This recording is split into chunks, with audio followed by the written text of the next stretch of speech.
10 dimanapun berada, selamat berjumpa kembali di sesi yang ketiga untuk materi bab 3. Jadi ini sesi yang terakhir, sudah ada 3 video. Ini video yang ketiga. Jadi kemarin Bapak sudah memberikan penjelasan tentang ragam gejala sosial. Sebentar Bapak geserkan kameranya. Dan ini sudah kita bahas bersama pada nilai, norma, lalu sosialisasi, play state ini sudah, faktor pembentuk kepribadian. Nah, ini sosialisasi kemarin siswa-siswi mendapat tugas tentang sosialisasi, di mana kalian menjelaskan agen sosialisasi, bentuk sosialisasi, tipe sosialisasi, dan pola sosialisasi. Nah, sekarang kita akan masuk pada penjelasan tentang penyimpangan sosial. Nah, proses sosialisasi menghasilkan konformitas. Menurut John M. Sipart, konformitas merupakan bentuk interaksi ketika seseorang berperilaku terhadap orang lain sesuai dengan harapan kelompok atau masyarakat tempat tinggalnya. Konformitas berarti proses penyesuaian diri dengan masyarakat dengan cara menaati norma dan nilai yang dianut masyarakat. Sementara itu, perilaku yang menyimpang atau tidak sesuai dengan norma dan nilai dalam masyarakat disebut sebagai perilaku nonkonformis atau perilaku menyimpang. Nah, jadi apabila masyarakat bertindak, berperilaku, bersikap dalam interaksi sesuai dengan nilai dan norma yang telah dianut, maka itu disebut juga konformitas. Ya. Bentuk interaksi ketika seseorang berperilaku terhadap orang lain sesuai dengan harapan kelompok atau masyarakat tempat tinggalnya. Nah, sementara di sisi lain, apabila masyarakat berperilaku, bertindak, bersikap tidak sesuai dengan aturan-aturan atau nilai dan norma yang berlaku atau yang sudah dianut, maka itu disebut dengan nonkonformis. Lawan dari konformitas itu nonkonformis, atau disebut juga perilaku menyimpang, atau dalam sesuai dengan tema penyimpangan sosial, karena itu berhubungan dengan sesama manusia. Jadi yang namanya sosial itu pasti hal-hal yang berkaitan atau berhubungan dengan manusia. Baik, sampai di sini bisa dipahami tentang bagaimana orang berperilaku atau bersikap sesuai dan tidak sesuai dengan nilai dan norma yang dianut, ya. Nah, ada yang disebut dengan penyimpangan primer dan ada juga yang disebut dengan penyimpangan sekunder. Ya. Penyimpangan primer yaitu perilaku menyimpang yang dilakukan seseorang namun pelakunya masih dapat diterima secara sosial. Kita baca dulu. Penyimpangan sekunder yaitu perilaku menyimpang yang tidak dapat ditolerir masyarakat. Penyimpangan ini dilakukan oleh seseorang secara berulang-ulang dan terus-menerus. Jadi untuk memahaminya sangat mudah. Jadi begini, penyimpangan primer itu dilakukan oleh seseorang, itu seseorang yang melakukannya itu dapat diterima, ya, masih dapat diterima, dan tindakannya itu katakanlah masih bisa diampuni, ya. Nah, sebaliknya apabila penyimpangan itu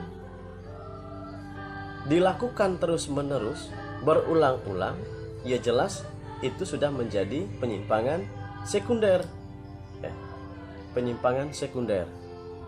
Nah, jadi ada penyimpangan primer dan ada penyimpangan sekunder. Nah, misalnya penyimpangan primer, seorang siswa alpa tidak hadir tanpa ada keterangan, nah itu penyimpangan primer.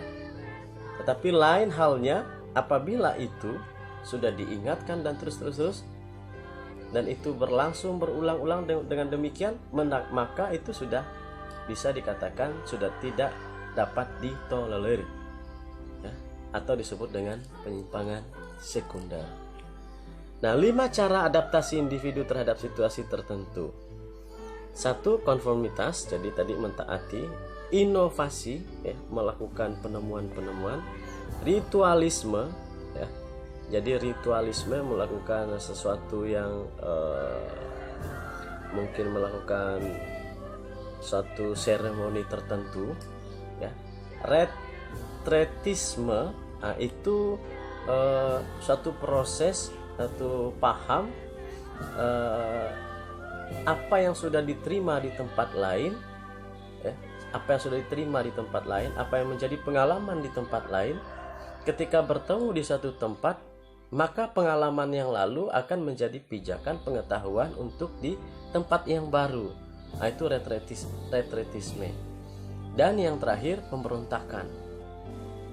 Pemberontakan untuk memahami sesuatu itu memang harus dilakukan suatu pemberontakan supaya terkupas dengan tuntas dan pengetahuan memahami sesuatu itu secara menyeluruh. Nah, berikut hubungan antara perilaku menyimpang dan sosialisasi yang tidak sempurna. Sering terjadi ketidaksepadanan antara pesan yang disampaikan pelaku sosialisasi yang satu dengan pelaku sosialisasi yang lain. Ya. Jadi ada perilaku menyimpang dan ada sosialisasi yang tidak sempurna. Katakanlah demikian.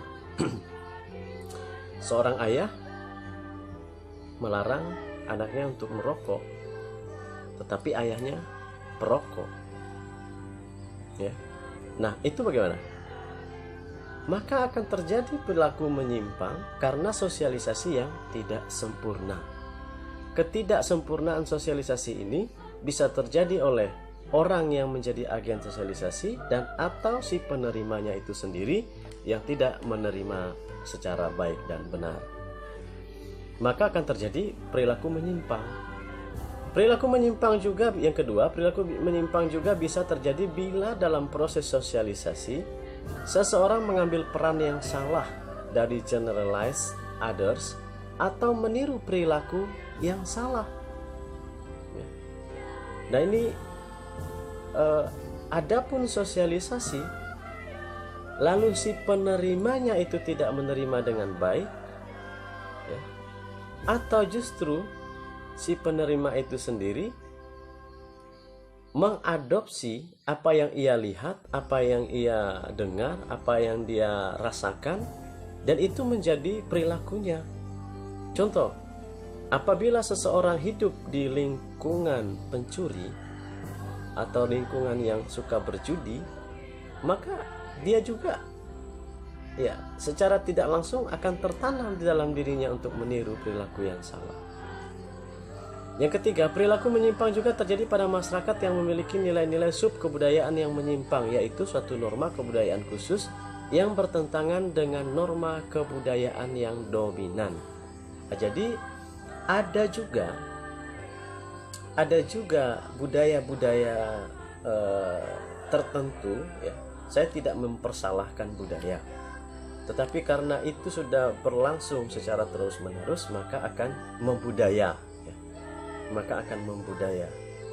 Nah, tetapi budaya ini dalam tanda kutip, ya, dalam tanda kutip, tidak baik, ya. Maka akan bertentangan dengan kebudayaan yang dominan, yang notabene-nya, ya, dalam tanda kutip juga baik. Ya, artinya secara umum itu baik. Jadi perilaku menyimpang juga terjadi pada masyarakat yang memiliki nilai-nilai sub kebudayaan yang menyimpang, yaitu suatu norma kebudayaan khusus yang bertentangan dengan norma kebudayaan yang dominan. Jadi ada sesuatu yang membudaya, bukan kebudayaan. Saya tidak mengatakan budaya itu jelek, tidak. Tetapi ada sesuatu yang dihidupi dan membudaya, dan itu tidak baik, ya. Apabila disandingkan juga dengan budaya yang dominan, ya, disandingkan dengan budaya dominan. Ada banyak contoh-contoh kebiasaan dan itu sehingga membudaya dan itu tidak baik. Sehingga terjadi perilaku menyimpang karena tidak sosialisasinya tidak sempurna. Sifat dan macam perilaku menyimpang. Nah, di sini nanti kita akan melihat bagaimana sifat dan macam perilaku menyimpang itu sendiri. Jadi ini pada garis ini ya, Pak memerlukan ada ini perilaku menyimpang ya. Nah, ini satu sifat. Yang kedua, bisa. Yang kedua, macam-macam perilaku menyimpang. Nah, sifatnya itu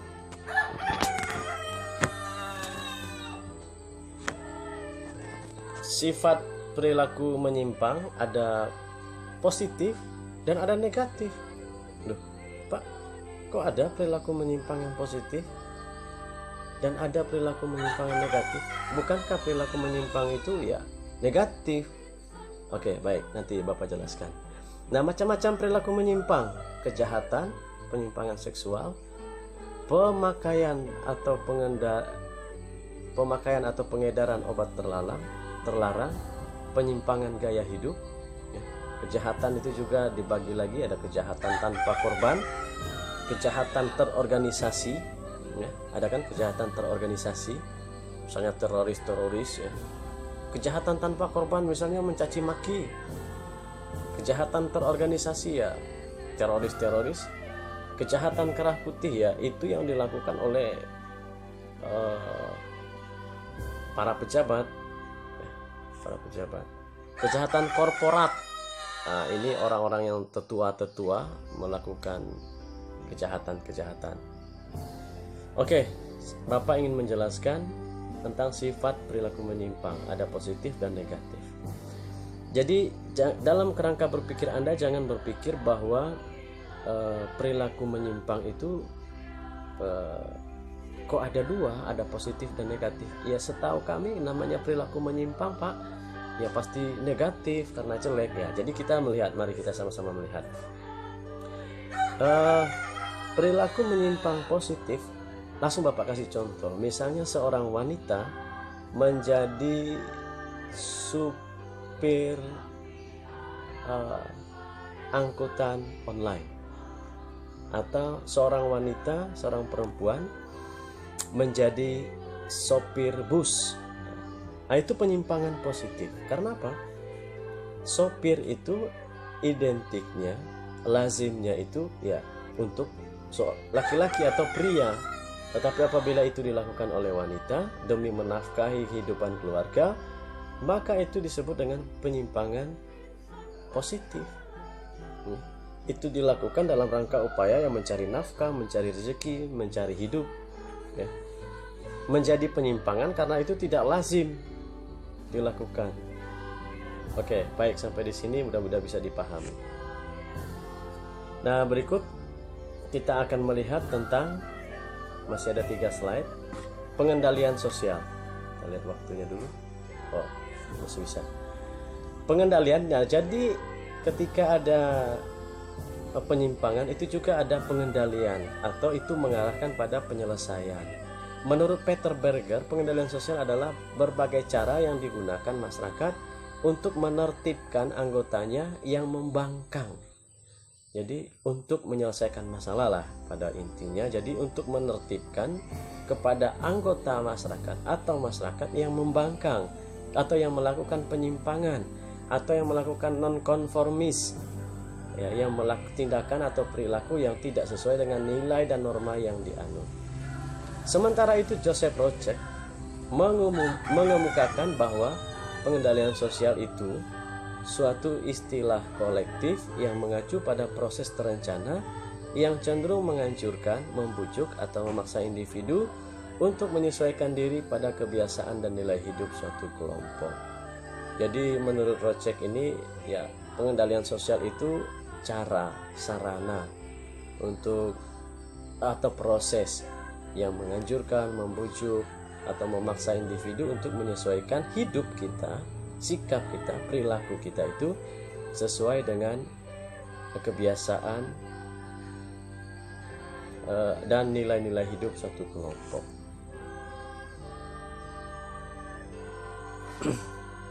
Lalu berikut, ini ada ilustrasi, ya. Ada ilustrasi, jadi ada sesosok orang tua yang menegur seorang anak. Bisa kalian lihat, besok harus rapi baju kamu. Ini pengendalian sosial. Pengendalian sosial. Oke. Ini lambang, ada kamera, lalu ada ini lambang bahwa tindakan manusia itu tidak benar. Ada dua sifat pengendalian sosial, yaitu preventif dan represif. Preventif adalah pengendalian sosial yang dilakukan sebelum terjadinya pelanggaran. Jadi preventif itu dilakukan sebelum terjadinya pelanggaran. Contoh, siswa-siswi sekalian diharapkan tidak memakai, menggunakan, mengedarkan narkoba dalam jenis apapun, dalam situasi apapun, ya. Nah, itu cara preventif sebelum terjadi pelanggaran. Dinasehati, ditegur, ya, diingatkan. Nah, itu preventif. Nah, kalau represif, pengendalian sosial yang ditujukan untuk memulihkan keadaan seperti sebelum terjadi pelanggaran. Itu terjadi, represif itu terjadi setelah terjadi pelanggaran. Setelah terjadi pelanggaran, untuk memulihkan keadaan supaya kembali seperti semula. Jadi Joseph Roczek berpendapat bahwa pengendalian sosial dapat dilakukan melalui institusi atau non-institusi, oleh lembaga dan atau oleh non-lembaga. Oleh lembaga kan bisa ada misalnya kalau di desa ada pemangku adat, ada pak kadesnya, lalu ada di kota misalnya ada kepolisian, ada hakim, ada jaksa. Nah, itu institusi. Nah, kalau non-institusi, ya itu perorangan di luar institusi itu. Atau dilakukan secara lisan, simbolik, melalui dan atau juga boleh melalui kekerasan, menggunakan hukuman atau imbalan, dan secara formal atau informal. Erich Fromm menyatakan bahwa pengendalian sosial dapat dilakukan melalui sosialisasi. Ada juga yang bentuk pengendalian sosial itu melalui sosialisasi. Misalnya ada pamflet-pamflet tentang membuang sampah, ya. Membuang sampah sembarangan, tidak membuang sampah sembarangan, dengan apa, ada slogan-slogan tertentu yang berupa ajakan. Nah, itu sebagai bentuk pengendalian sosial. Menurut Richard Lapierre, pengendalian sosial dapat dilakukan melalui tekanan sosial. Pengendalian sosial juga itu bisa dilakukan lewat tekanan sosial. Misalnya, apabila terjadi sesuatu maka akan ditekan secara sosial. Semua orang menghujat, tetapi ingat, sudah terbukti. Tekanan itu akan membuat seseorang atau pelaku penyimpangan sosial itu merasa bahwa dengan situasi begini, karena tindakan perilaku saya, maka saya akan tertekan secara sosial. Oke, baik. Dalam sistem sosial masyarakat Indonesia terdapat lembaga-lembaga pengendalian sosial seperti ini. Tadi Bapak sudah singgung, ada polisi, pengadilan, adat, tokoh masyarakat, dan atau media massa. Ya, media massa. Jadi berita-berita itu juga salah satu bentuk pengendalian sosial.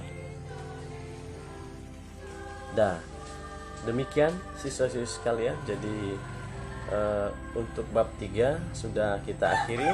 Nanti akan Bapak buat tugas ya di Google Formulir. Jadi mohon siswa-siswi menjawab tugas itu, ya, menjawab tugas di Google Formulir. Dan nanti untuk materi-materi berikutnya minggu depan kita akan masuk ke bab 4. Demikian, terima kasih, selamat belajar, salam sehat, sehat selalu, dan mari kita bersama-sama bekerja secara produktif.